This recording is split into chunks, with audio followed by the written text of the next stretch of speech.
¿Qué tal, hermano? Buenos días. Un saludo ahí para mi familia allá en México, a los hermanos que me escuchan aquí locales, a los hermanos de la iglesia Camino de Vida. Gracias por sus comentarios, sus ánimos, sus mensajes ahí de que escuchan los audios que estoy compartiendo, y espero que sean de edificación para nuestra vida personal, para nuestra vida espiritual. Así que hoy vamos a estar ya en el capítulo 45 de Ezequiel. Ayer estuvimos mirando en el capítulo 44 las instrucciones para los sacerdotes. Hoy vamos a estar mirando más concerniente al templo y vamos a empezar ya con el 45. Voy a leer el 1 y voy a estarlo comentando, ¿ok?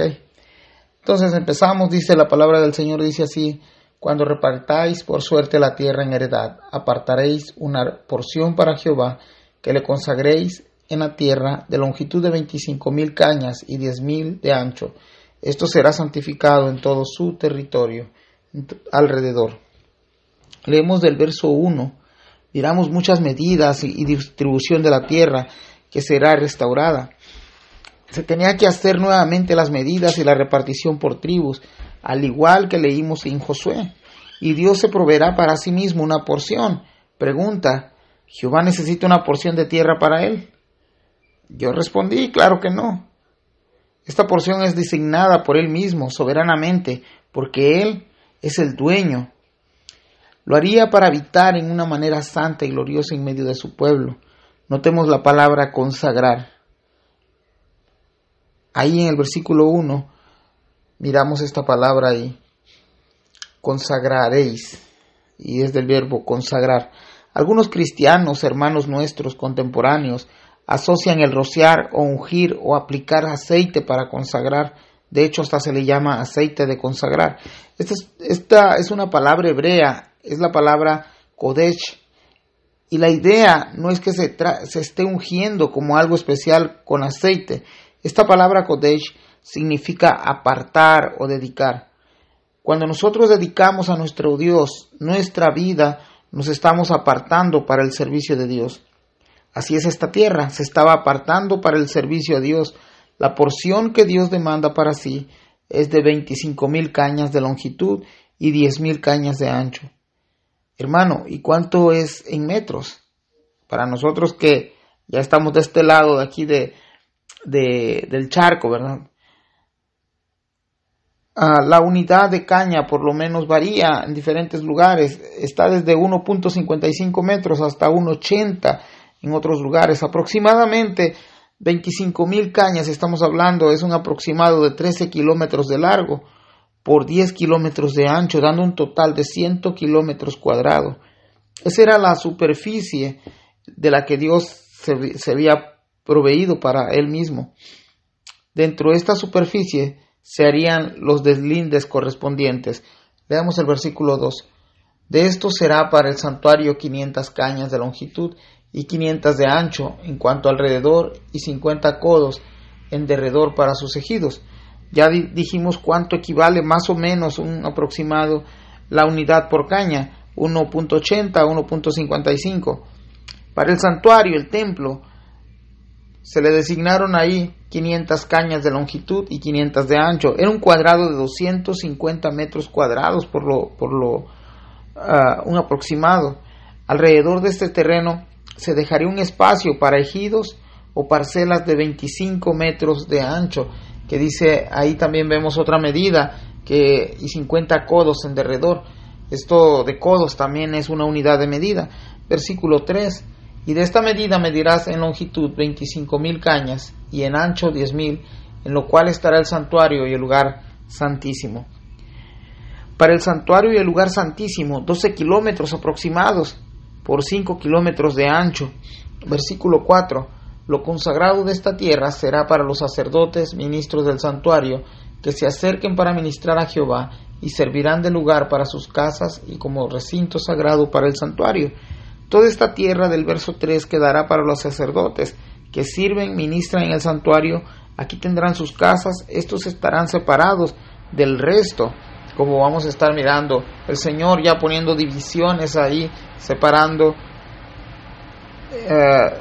el lugar santo, separando también lo que eran los atrios.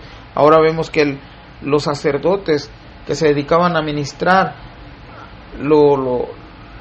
al servicio de Dios ya iban a quedar separados.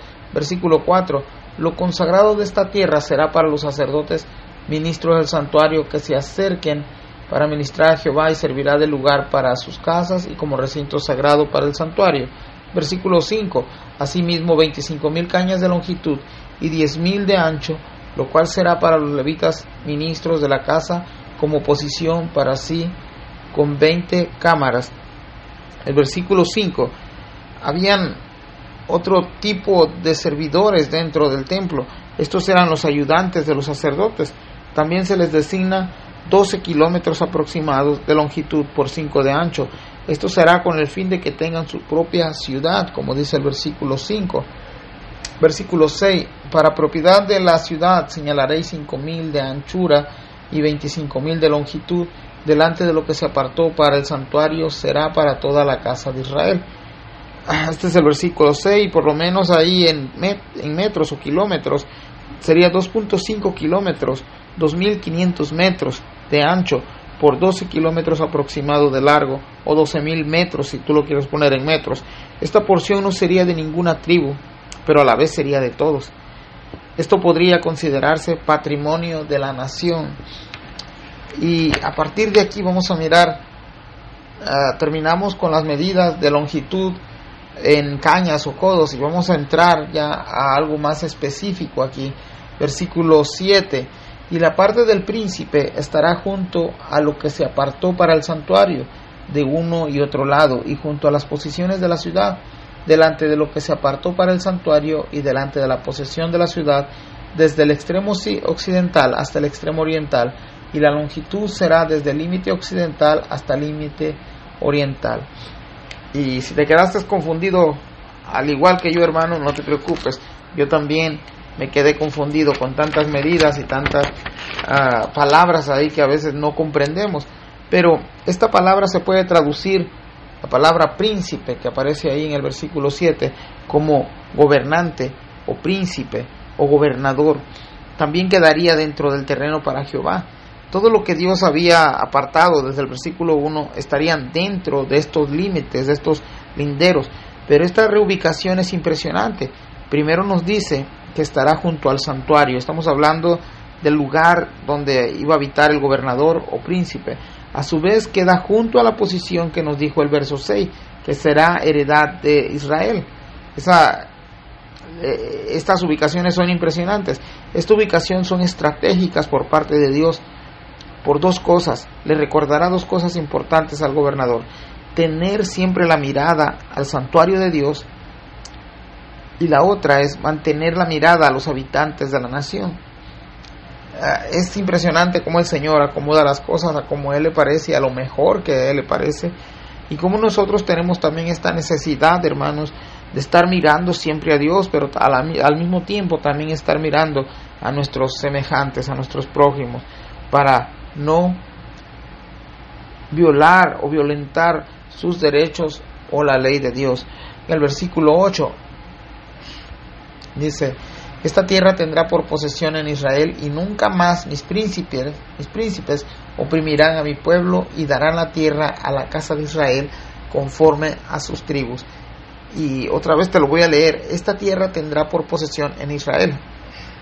O sea, lo que Dios se iba a apartar iba a quedar dentro de Israel, y nunca más mis príncipes oprimirán a mi pueblo, y darán la tierra a la casa de Israel conforme a sus tribus. El gobernador, hermanos, tendrá tierra en Israel, al igual que cualquiera de las tribus. El gobernador no deseará la tierra de sus hermanos. Este problema lo vimos allá en el Antiguo Testamento también, con una viña, la viña de Nabot creo que se llamaba. Entonces se hizo ahí una injusticia con el dueño de esta tierra. Entonces el Señor en el versículo 8 les está dando tierra a los gobernantes para que no violenten su ley. No iban a codiciar ni sus tierras ni sus riquezas. Esta es una acusación directa a los gobernantes pasados. Ezequiel 22:27 dice que los príncipes fueron comparados con lobos que arrebataron presas, aprovechándose de su poder, derramando sangre inocente. Destructores de alma también se les dice, que obtienen ganancias injustas. Hermanos, si pensamos que la opresión y corrupción son nuevas de nuestros políticos, vemos que no lo es.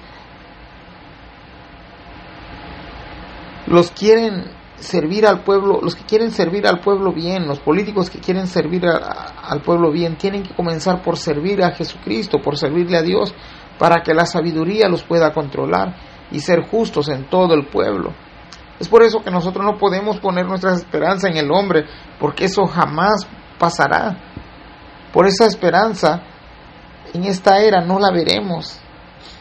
El daño del hombre es en su corazón y se llama pecado.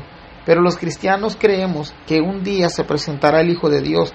Apocalipsis 19:11 lo describe como el fiel y verdadero. Apocalipsis 19:15 dice que Él regirá con barra de hierro a las naciones. Nosotros tenemos la esperanza que un día se terminará toda injusticia, porque Jesucristo, nuestro Señor, nuestro Rey, nuestro Señor de señores, Rey de reyes y Señor de señores, tomará el control de todo el mundo para gobernarlo con justicia y verdad. Vayamos al versículo 9. Así ha dicho Jehová el Señor: basta ya, oh príncipes de Israel, dejad la violencia y la rapiña, haced juicio y justicia, quitad vuestras imposiciones de sobre mi pueblo, dice el Señor. Esto es una reprensión de parte de Dios con llamado al arrepentimiento. Al igual que el capítulo 44:6, donde les llama casa rebeldes y los acusa al Señor de ser violentos y rateros, Ezequiel 22:6 se les acusa que los príncipes usan su poder para mandar asesinar. Y otra vez te recuerdo que todo lo que vemos en nuestro político es simplemente el reflejo de lo que ya ha pasado. Otros gobernantes lo hicieron también. Ezequiel 22:29 se nos dice que estos príncipes oprimían al afligido, al menesteroso lo trataban mal, al extranjero lo oprimían sin derecho. Pero regresando al verso 9 de Ezequiel 45, se les ordena hacer juicio y justicia, y que quiten toda imposición. Imposición es esta palabra de exigir y obligar. En Jeremías 22:3 se les hace una invitación a los gobernantes de carácter urgente, de carácter demandatorio, a los gobernantes o príncipes a practicar la justicia, a librar al oprimido, a no engañar ni a robar al extranjero, a no engañar ni a robar a la viuda ni al huérfano, a no derramar sangre inocente. Esto es hacer juicio y justicia. Y también es quitar las imposiciones del pueblo, según el verso 9.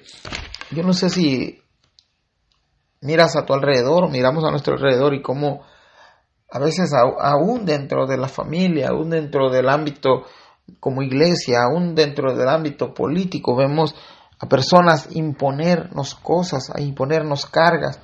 Y el Señor dice la Biblia que nos ha llamado a libertad. El Señor ha puesto sus mandamientos y son justos y perfectos para que todo aquel que lo practique y lo obedezca no solamente agrade a Dios, sino que también agrade al prójimo. Versículo 10, hermanos, y eso de aquí para adelante se va a poner muy bueno este estudio. Dice el versículo 10, balanza justa, efa justos y bato justos tendréis. Entonces, a veces no entenderemos mucho la lectura si no escudriñamos, si no profundizamos. Pero el Señor comienza a dar una clase de integridad. Y esta es una clase de integridad básica y sencilla y esencial. Es una clase de integridad y honradez. Hermanos, esto sigue vigente en los cristianos. Pongamos mucha atención. Si tenemos un negocio, o trabajamos para alguien, o si trabajamos para nosotros mismos, aquí comienza la justicia. Balanza justa. Te voy a poner ejemplos. Si vendes 950 gramos y lo vendes por 1 kilo, eso es robar. No estás practicando justicia. El efa era la medida para los cereales o trigos, aproximadamente 22 litros. El bato, que se nos menciona ahí, era la medida para líquidos, aproximadamente 37 litros. Dios está pidiendo y demandando que las cantidades sean exactas y que sean justas. También en el versículo 12 dice el versículo 12, y el ciclo será 20 jeras, 20 ciclos, 25 ciclos, 15 ciclos, o serán una mina. También el versículo 12 vemos unidad de medidas ahí, como la palabra ciclo, la palabra jeras, la palabra mina, también ahí son unidades, y el principio es el mismo, ser justos en lo que se está pesando. Dios no pasa por alto ningún método de medición sin que sea pasado por una balanza justa. Tanto el vendedor como el comprador deben de practicar la justicia, ni a mi favor ni a tu favor, solamente lo que es justo. Y yo sé que los que me van a estar escuchando, vamos a recordar lo siguiente. De donde nosotros venimos de un lugar donde se vende el producto, el marisco, el pescado, el camarón. Entonces el pescador, para que se asegure que el comprador no le va a robar, echa sus productos a una tara o a un contenedor para poderlos sacar. Y el pescador lo que hace es sumergir la tara dentro del agua del mar y sacarlo y volverlo, y así como va escurriendo, pesarlo. Esto va a hacer que el producto pese más. O sea, a veces el comprador dice, tienes que escurrirlo bien, pero también el vendedor se ingenia mañas para que su producto pueda pesar más. Si somos cristianos y estamos haciendo eso, estamos mal, estamos en un error. Deberíamos de cambiar nuestra manera de ser, nuestra manera de pensar, siendo honrados e íntegros.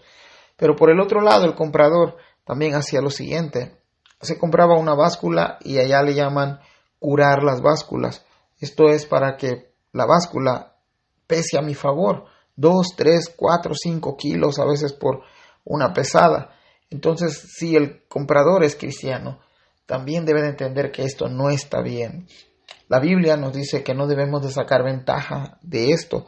Y esto es un buen principio del capítulo 45, que nos pide el Señor balanzas justas. Y aún no siendo cristiano, no hay nada mejor que practicar la honradez y practicar la integridad. Versículo 13.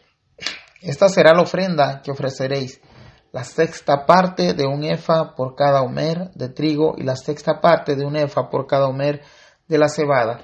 Vemos otra vez las unidades de medición diferentes. Ya vimos que era un efa, ahora nos menciona un homer. ¿Y de qué nos está hablando el versículo 13?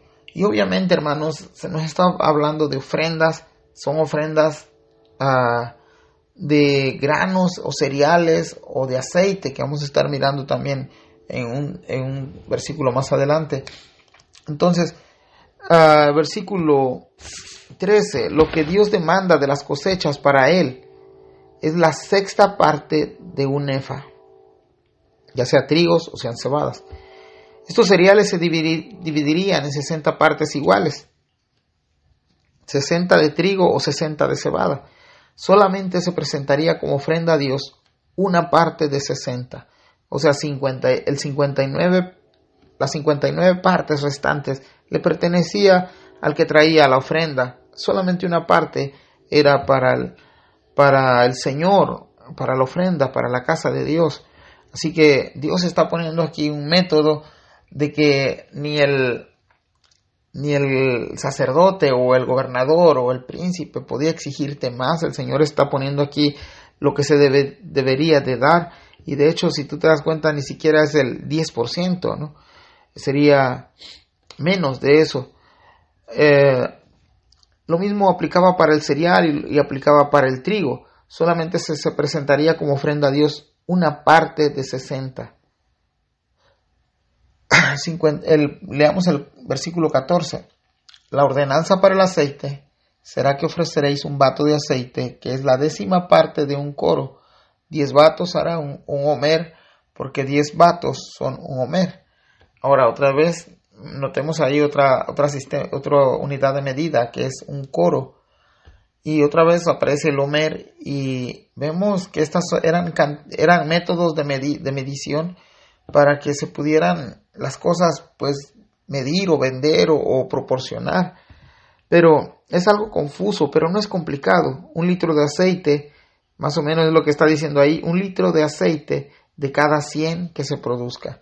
O sea, si tú producías 100 litros, pues de esos 100 litros tú tenías que dar solamente 1 litro de cada 100. Si eran 1000 litros, pues tenías que dar 10 litros como ofrenda. Estos son principios básicos, hermanos. Nadie te debe de forzar a hacer o a ofrendar o a dar más de lo que tú quieras. Esto son principios que Dios está dejando. Al igual, me imagino que una persona que agradecía a Dios, que estaba eternamente agradecida con el Señor en este tiempo, si no quería dar 1 litro, a lo mejor quería dar 10, era también aceptable, ¿verdad? Pero nadie te podía imponer nada a la fuerza. Versículo 15. Y una cordera del rebaño de 200 de las engordadas de Israel para sacrificio y para holocaustos y para ofrenda de paz, para expiación por ellos, dice Jehová el Señor.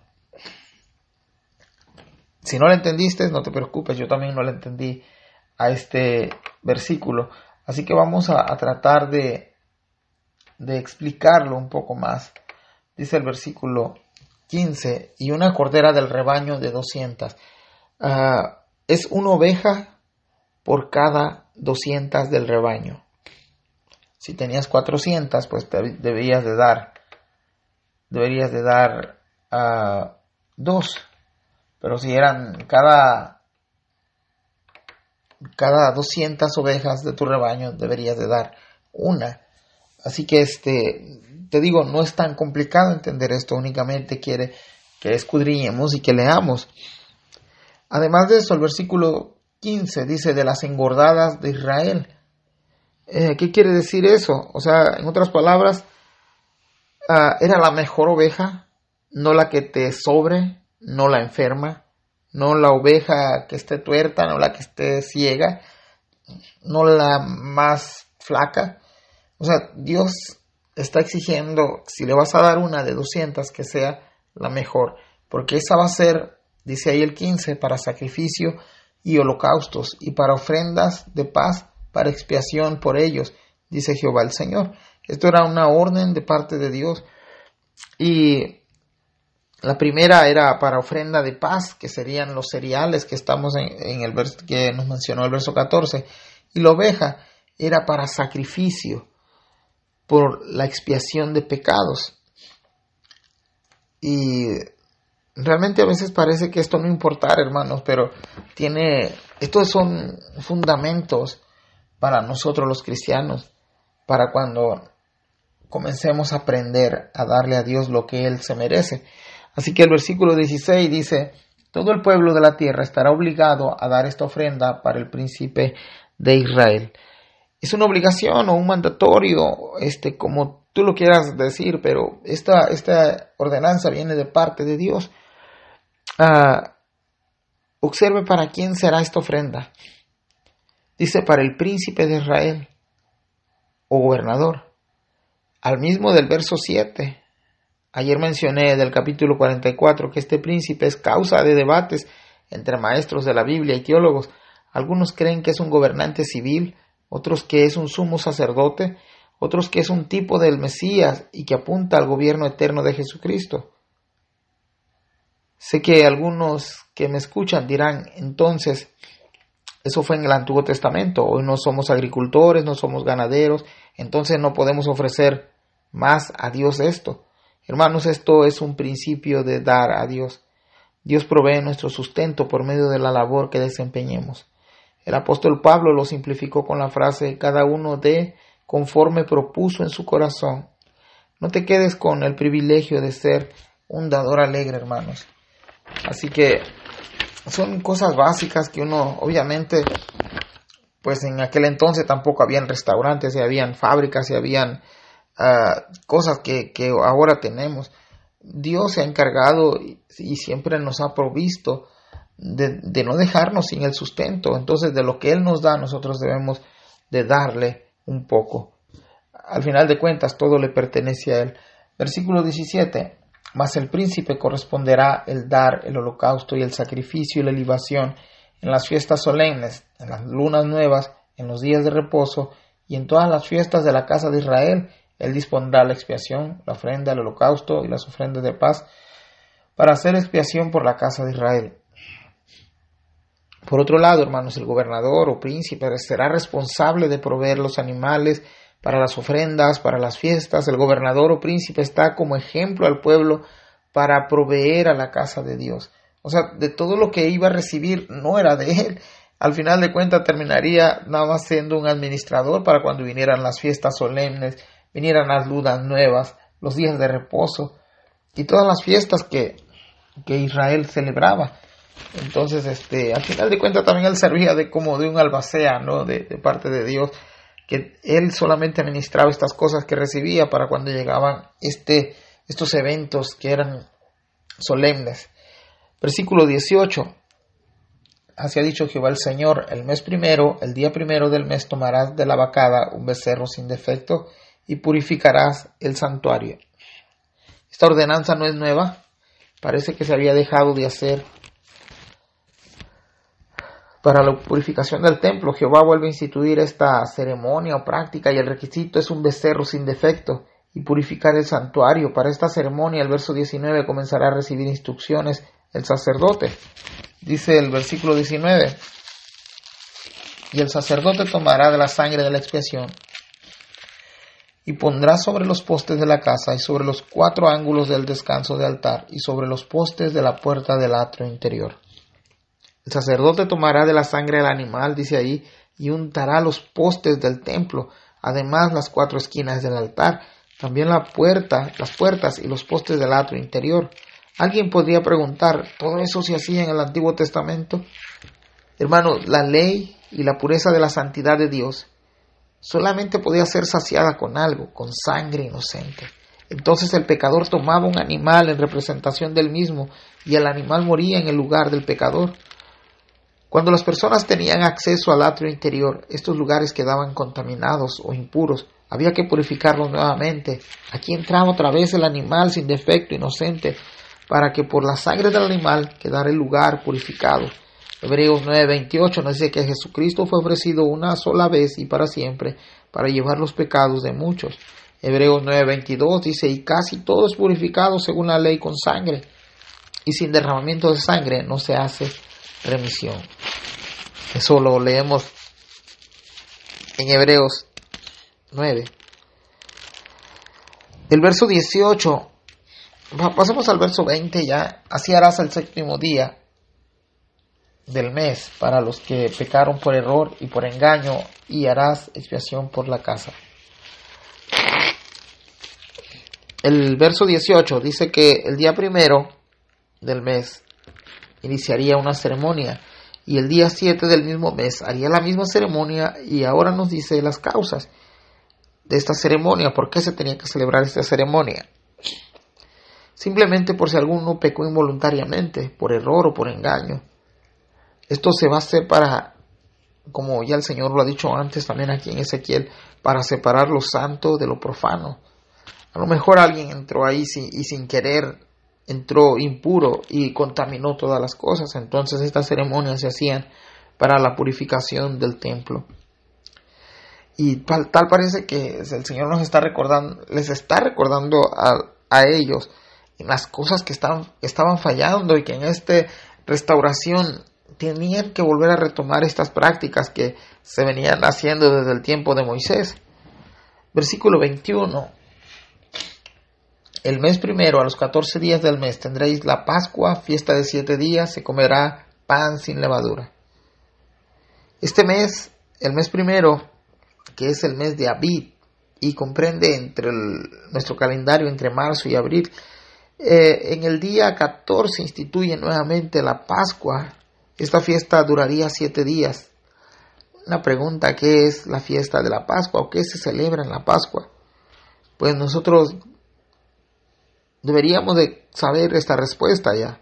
Es un recordatorio de cómo Dios los redimió y los sacó de la tierra de Egipto, donde eran esclavos. A lo mejor alguien puede decirme ahí con alguna pregunta, ¿debemos de celebrar esta fiesta los cristianos?